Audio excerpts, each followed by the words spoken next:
All right, this is the second lesson on solving trigonometric equations, and I have 3 examples. The first one is the longest. I decided let's just go for the big one first to get that over with, and then we'll do the 2 that are less. So what we're going to do for these, instead of solving for every angle in the whole world and putting, plus or minus 2 pi n, where n is the element of the integers, or for tangent, plus or minus pi n, comma, where n is the element of the integers. Instead of doing that, we're going to solve over 0 to 2 pi. So there's no reason to put both of those because that's the same place. So we will include 0, but not include 2 pi. So that's what we're going to do. Now, what the problems you did yesterday, those only had an x where the angle was. What's different about this, it's called multiple angles, is when you have a 3x or a half x or something like that. So the first problem we're going to do, scoot over a little bit, is the tangent of 3x equals 1. So what's different about this problem is we're not looking just for one place or 2 places. We're looking for not just the angle, but what the angle would be if it was 3 times the angle, okay? So think about your unit circle. Where does tangent give you a 1? Now we're going to list all the answers between 0 and 2 pi. Well, we know it's here and here. So pi over 4 and 5 pi over 4. Those are the 2 angles that would give you 1. But it's not x, it's 3x. It's not just 1x equals these 2, it's 3x. So that's how you have to approach the problem. 3x equals pi over 4 plus or minus pi n, where n is the element of the integers. Now, since we go pi more, do we actually have to do both of these for tangent? No. We cannot worry about it, because when we go pi over here, we add pi, we get where we want it to be. But again, we got to solve for x, not 3x. So we're actually going to have to divide both sides by 3. So x equals, all right, what's pi over 4 divided by 3 times 3? Pi over 4 divided by 3 is times 1/3. So that's pi over 12 plus or minus pi over 3 n. And remember, n is the element of the integers. That is the actual real answer right there. That tells you every single angle in the whole world. But we don't want every single answer in the whole world. We only want the answers between 0 and 2 pi. All right, so I'm going to scoot this over and just sit down. Okay, so what we're going to have to do is put in integers. So pi over 12 plus or minus pi over 3 times 1. That would be the first integer. Actually, 0 would be the first one. Sorry about that. 0. And when you work that out, that's gone. So the first angle between 0 and 2 pi is pi over 12. That's the first angle. Well, we got to keep going until we get over the 2 pi limit. So now we're going to put in a 1.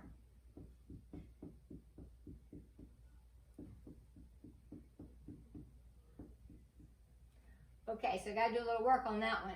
Pi over 3 times 1 is just pi thirds, but we've got to get common denominator. So multiply by 4, multiply by 4. And it is technically plus or minus, but the truth is we only are looking for the positive angles, because we're only looking for the angles between 0 and 2 pi. So that would multiply by 4, multiply by 4. So 5 pi over 12. So that is another angle that when you multiply by 3 would actually give you 1 for tangent. All right, gotta keep keep going because that's not over the 2 pi limit yet. So this time is pi over 3 times 2. So that would be 2 pi over 3. Well, 2/3 pi, let's just go ahead and write it right here.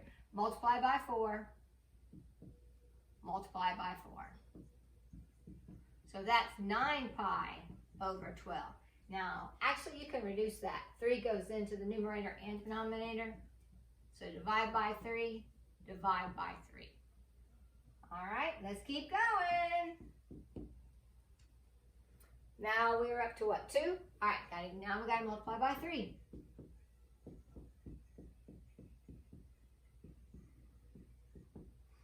All right, so that would be pi over 12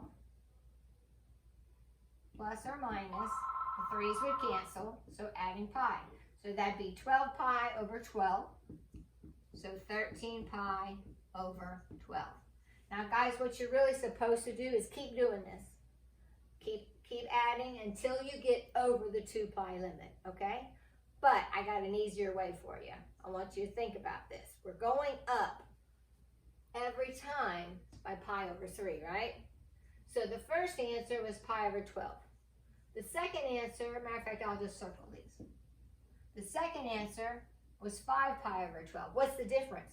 Pi over 3, or 4/12. When we add 4/12 again, we got 9 pi. 4 plus 5 is 9. We add 4 again, we got 13. Now, yes, that does have to be reduced, but I'm just trying to let you see the pattern. We're adding 4/12 every time. So rather than keep doing all this math, we can actually just add 4/12 now that we know the pattern. So add 4/12 to that, that'd be 17/12. That's still less than 2 pi because you'd have to get 24/12 to be 2. Add 4 again, that'd be 21 pi over 12. That could actually be reduced. 3 goes into both of those.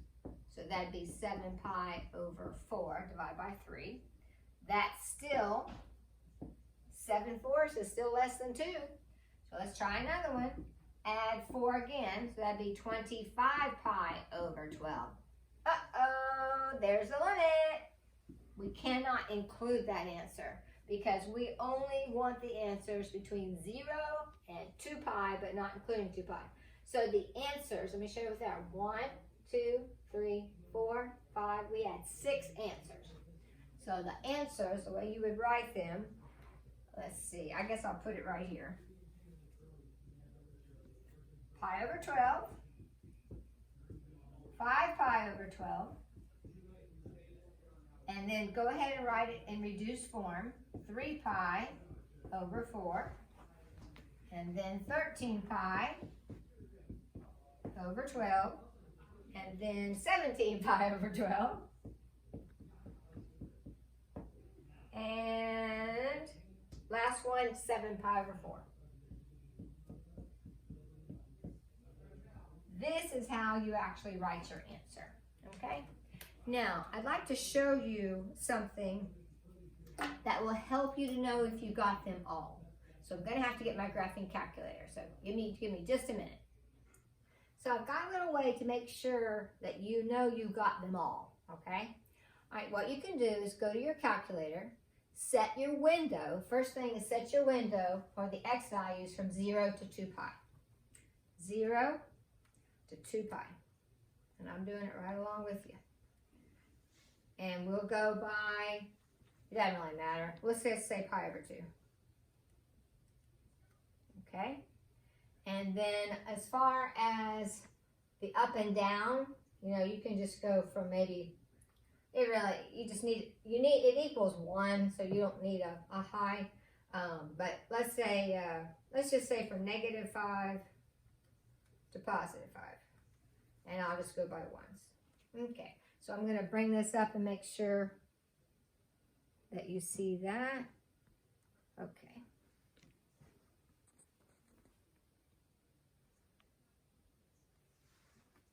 Okay, now the reason I did 0 to 2 pi for my x is because the only x answers we want. You know, these are x answers we're looking for. So the only x answers we want are between 0 and 2 pi. So what you can do is you can actually graph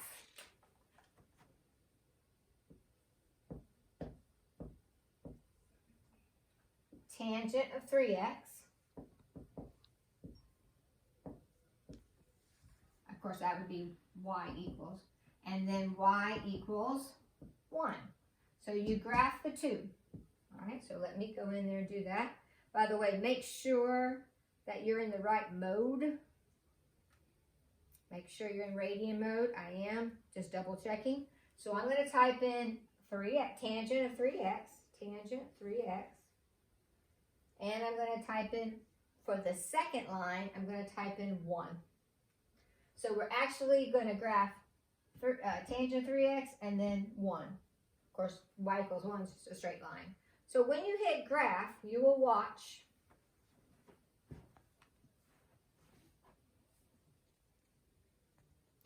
so it not only did it graph the tangent of 3x, it graphed the line y equals 1. Now what you're looking for, how many times did these two lines or graphs intersect? All right, 1, 2, 3, 4, 5, 6. They intersected. The red line is y equals 1 and the blue curves are tangent. They intersected 6 times. So therefore, there must be 6 answers. Da, da, da, da. They are 1, 2, 3, 4, 5, 6. So it's just a nice little confirmation. Oh, I got it right because I've got my 6 answers. Okay. Now, you know, you could have had one little number wrong or something, but you've got your 6 answers. Okay, so that's the longest type. All right. So now let's try a few more. Let's do 2 more. Okay, 2 more. These are a little bit easier. All right, number 2. It's the same thing. I don't know. Easier is probably not the right word. I'm sorry. It's sine, not tangent. Use this. Okay. So the sine of x over 2 equals radical 3 over 2. Now remember, we're only looking for the answers for x between 0 and 2 pi. So think about your unit circle. Where do you get radical 3 over 2 for an answer for sine? Well, it'd be right here. Pi over 3 and 2 pi over 3. But that's not the x. It's x over 2. So we can't just say, oh, there's the answers. No, we can't, because it's not just the x, it's x divided by 2. So x divided by 2 equals pi over 3 plus or minus 2 pi n, where n is an element of the integers. That's one answer, but guess what? There's actually 2 that we need to include because here the period is 2 pi. Tangent, you only have to do 1 because the period is pi. All right, but that's not the answer because that's half of x. So I need to multiply both sides by 2. So when I do that, the 2's cancel. So 2 pi over 3 plus or minus, multiply by 2, 4 pi n. All right, so when I put in a 0,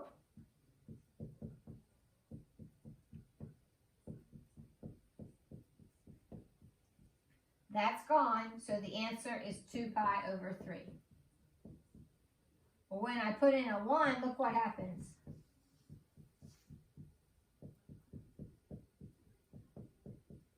Four pi plus pi over 3 is over the 2 pi limit.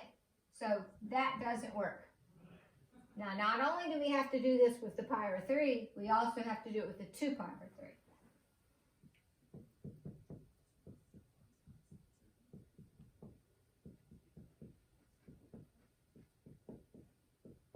Okay? So if we put in a 0, it'll just be the 2 pi over 3.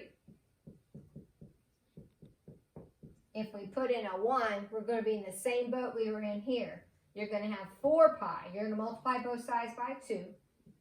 I forgot to put, let me just correct this. This is x over 2. So you're multiplying both sides by 2 so that you can get, so that would be what? 2 times 2, that'd be 4. 4 pi over 3. And again, you put in a 0, it's going to take care of that. So that will just knock that out. So the answer would just be 4 pi over 3. And if you put in a 1, 1 times 4 pi is too much. The limit is less than 2 pi. Okay, so we only have 2 answers. And the answers are 2 pi over 3 and 4 pi over 3. So basically what it comes down to, when you have an angle that's x that's being multiplied, it's going to have more answers because you're actually dividing by 3. So the angles are smaller, so there's going to be more of them. Whereas if the angle is divided by 2, when you multiply by 2, it makes the angle larger. So it's going to be less answers because you're only looking for these, okay? All right, let's do one more. And then I think you got this. Okay, sine of x over 3 equals 1/2. Let me scoot that down just a little bit.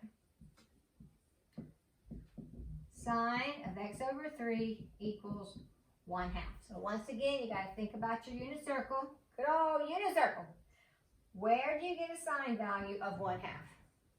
Well, it's positive, so it's got to be in the first and second quadrant. So that's pi over 6 and 5 pi over 6. So we got 2 places. All right. So remember, it's not just x, it's a third of x. So it could be pi over 6, it could be that angle, plus or minus 2 pi n, where n is an element of the integers, and then we'll do the other one in just a minute. All right, so doing this one, we're going to have to multiply both sides by 3.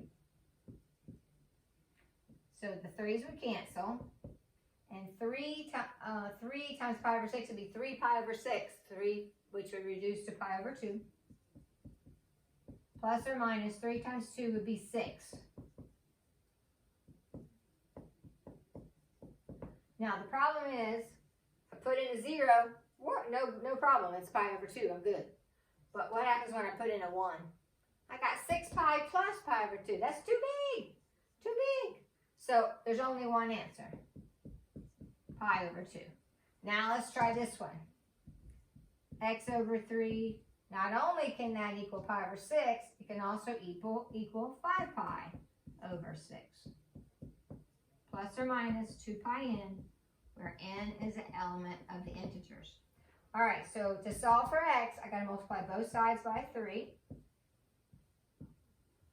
So 3's cancel, so x equals 3 times 5, 15 pi over 6, plus or minus 6 pi n. Okay, we have a little problem here. When you reduce that, what would that be? 3 goes into both.